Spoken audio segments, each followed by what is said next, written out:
You're stranded on a desert island, no volleyballers company. How much would you pay to be rescued? Now, imagine you're a billionaire. How much would you pay to stay on the island? Yeah, extreme tourists in search of new horizons are paying mountains of money for unique, often dangerous experiences that only few can say they've had.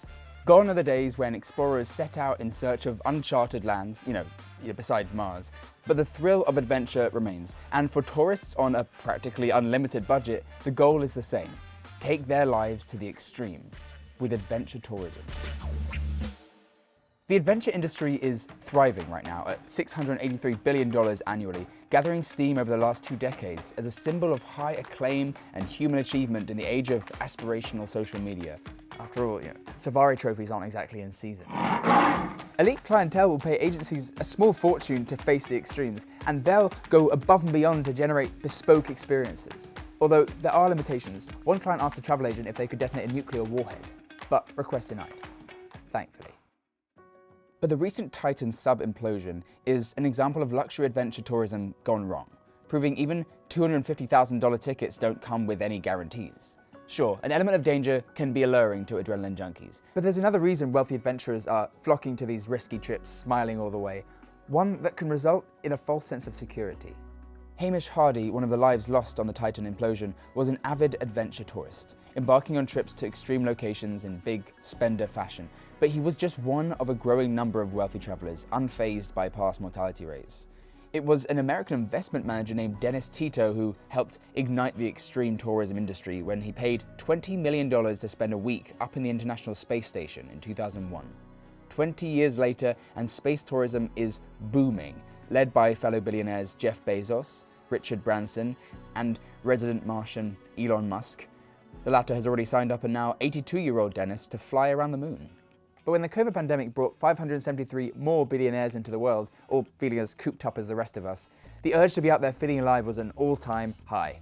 I spoke with an extreme sports psychologist about the impulse that propels people to seek out extreme experiences in the first place. I think the real motivations are about things like the transformation that you get from it, the experience of being attuned to the natural environment. If you step out of the kind of Anglo-centric, European kind of centric perspective, many parts of the world are living what we would call risky, adventurous, dangerous lives. Brymer uses Maslow's hierarchy of needs to explain how economically developed societies and individuals have done a great job at creating safe environments. In healthcare, food production, shelter, the fundamentals. But with all the basic needs covered, he reckons extreme activities help us reach the top of Maslow's pyramid. Transcendence, a spiritual kind of need. And we've got so used to seeing sedentary behavior and safety seeking as normal that we now think that people who aren't like that are abnormal. They are the normal. They are living life as a human being is supposed to live. It is a human experience. It's a fundamental human experience. But those thrill seekers without expertise in adventure may opt for some extra help in their fundamental human experiences. Take, for instance, the Dakar, an off-road endurance rally where competitors race across the Arabian desert in any vehicle they choose. The competition has been the cause of at least a death a year. For $1.2 million, the luxury tourism agency Momentum provides a custom Land Rover with logistics support and training to help amateur clients win without a trip to the ER.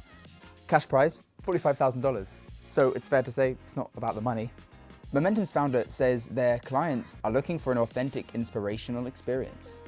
It's like the tiger in the cage sort of phenomenon. Once upon a time, if you went to a zoo, there would be a very small cage with a tiger pacing up and down, concrete, bars, very unlike a tiger environment. We put tigers in a cage and we went to look at them. We realized many years ago that that's not appropriate. So we now create more tiger-like environments. There's greenery there, there's rocks there, there's potentially water, there are trees. We make these environments more tiger-like.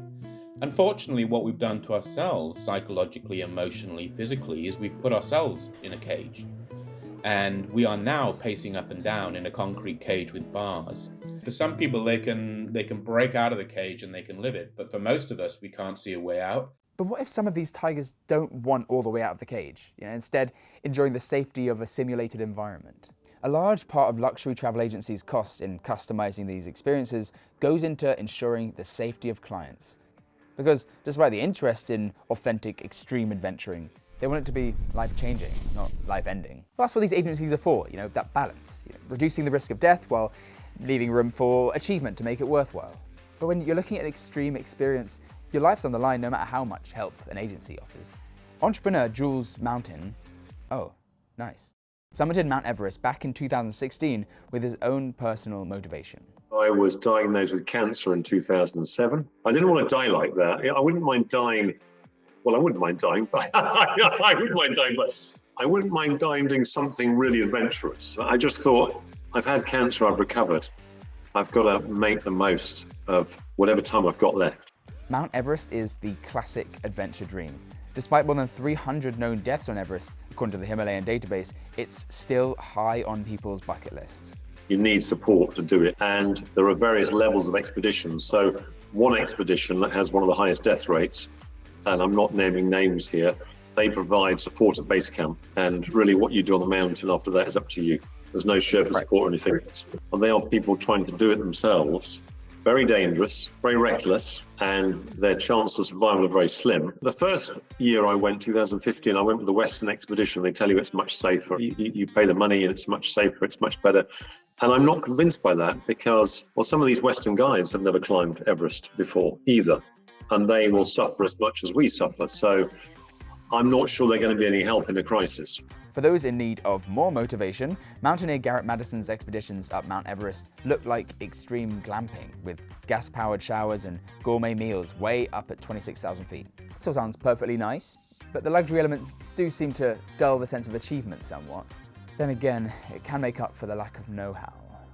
We are in a very complex place at the moment with extreme adventure as a potential tourism kind of activity. Technology has made things easier, but it also has meant that your skill level, you can do some of the things that would have required quite high skills. If you're going in a tourist activity, essentially you should be having the skills to be able to do that on your own. It's just you may not have the resources. Black Tomato's Get Lost experience tracks travelers with an operations team to keep them safe from a distance. They even keep some survivalists and ex-Royal Marine commandos handy to help out on the ground if necessary. Of course, this safety isn't guaranteed, and when technology fails, these luxury adventurers are left with only their own skills for survival. And the latest ill-fated trip to the Titanic proves that $250,000 means very little 12,000 feet underwater. A lot of faith is placed in innovators to innovate safely, and from the Titanic to Titan, we've seen eerily similar consequences. OceanGate CEO Stockton Rush allegedly ignored a letter of warning from Marine Technology Society signed by 38 experts in 2018. They had serious doubts about its carbon fiber hull and the testing methods. Rush's response at the time: safety standards were stifling innovation. Perhaps that's why the waiver mentions death 4 times on the first page. But no one expects to die, do they? Say I do this, could they guarantee my return home? No, and the more extreme the adventure, the less chance of that. And I don't think you want that anyway. I don't think if you're into the extreme sports, you do it for the adrenaline rush. And if it wasn't dangerous, you wouldn't get the adrenaline rush. I do hear of people suing these companies, when loved ones have died. And I think it's really sad. If somebody dies, it's awful. It's awful for the loved ones left behind. But they went into it, I think most of the adventurers, extreme adventurers, go into it with their eyes open. They know what they've signed up to. And it's because it's dangerous that it's exciting. Regardless of the risks, lines are still forming and trends are pointing to many more expeditions to the oceanic depths and the expanse of space. EYOS Expeditions has $750,000 visits to the Mariana Trench's Challenger Deep, nearly 7 miles below the surface of the Pacific Ocean, while Virgin Galactic claims it will be launching its first commercial space flight soon. Tickets will cost $450,000 each, and despite a clean track record, the high price does not guarantee a safe return. Then again, as the late OceanGate CEO put it, if you just want to be safe, don't get out of bed.